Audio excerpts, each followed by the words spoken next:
the original Avengers could come back for another film, a plan that is currently the subject of heated discussion at Marvel.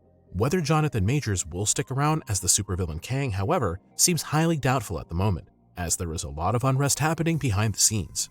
The MCU is in trouble, in serious trouble. The quality of the movies and series has been on the decline for years, and the interest of viewers is also dwindling. The people in charge are noticing this too. Last September, studio chief Kevin Feige and his colleagues discussed the situation at an annual meeting in Palm Springs. There were three major topics, according to Variety: the many flops of late, the overwhelming workload of streaming projects, and the legal scandals surrounding Jonathan Majors.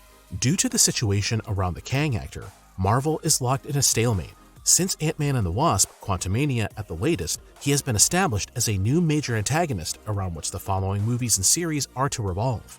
According to insiders, this is also to be made clear, once and for all, in the final episode of Loki on November 9th, not to mention his titular role in the new Avengers movie, The Kang Dynasty.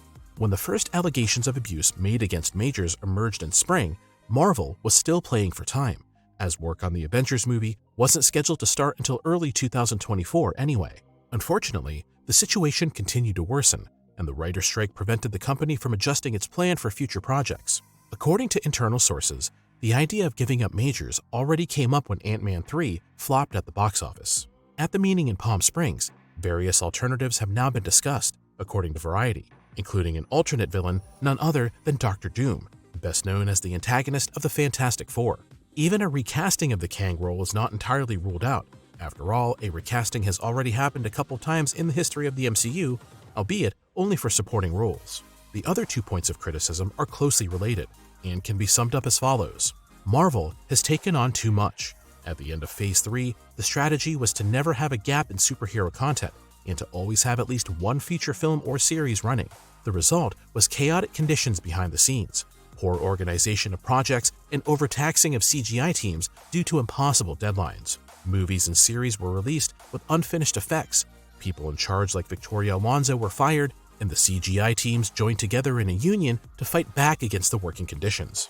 Viewers were also overwhelmed and tired of the amount of content, some of which could only be comprehended if they had seen everything else. The MCU's only theatrical hit was Guardians of the Galaxy Volume 3 by James Gunn in 2023, and he is now the new head of Marvel's biggest competitor, DC, of all places. Now the question is, what is Marvel planning on doing to turn around the negative trend? Some measures are already noticeable. The reboot of Blade with Mahershala Ali was initially supposed to be released in 2023, but was repeatedly postponed and rewritten due to Kevin Feige's dissatisfaction with the project. In addition, its budget was lowered significantly. Also, the series Daredevil Born Again was recently set back from the start, even though most of it had already been shot. Less money, less pressure, more time. That seems to be the new MCU approach for more quality and reduced losses, at least for some projects. But what about the really huge projects?